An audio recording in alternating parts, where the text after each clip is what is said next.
കൂടുതലൊന്നും പറയാനില്ല. Cristiano Ronaldo out of the world cup. ഞാൻ എപ്പോഴേ പറഞ്ഞതാണ് എന്താ സംഭവിക്കാൻ പോണേന്ന്.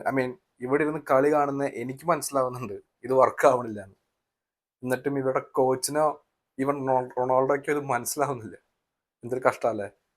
എത്രയോ ആൾക്കാർ ഈ സെയിം കാര്യം പറയുന്നു. എല്ലാവർക്കും അറിയാം ഇതാണ് സംഭവിക്കാൻ പോണെന്ന്. അത് സംഭവിച്ചു.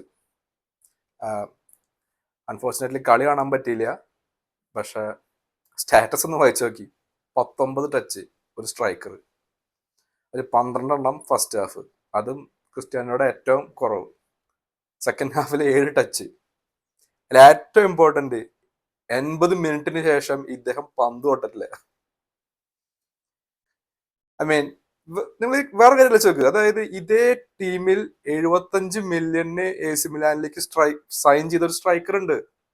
ഇറക്കിയില്ല. ഇറക്കിയൊന്നും എനിക്ക് കറക്റ്റ് ആയിട്ട് അറിയില്ല. പക്ഷെ എന്തൊരു 41 വയസ്സായി, സമ്മതിച്ചു കൊടുക്കുക. ഇതിന് പ്രായപരിധി ഉണ്ട് ഈ കളിക്ക്. എന്താ വട്ടവർ.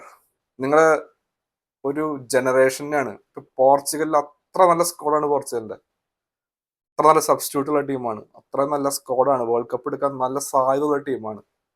അങ്ങനെ ഒരു ടീമിനെ ഇത് ഒന്നാമത്തെ പ്രാവശ്യമല്ല, രണ്ടാമത്തെ പ്രാവശ്യം. ഓക്കെ.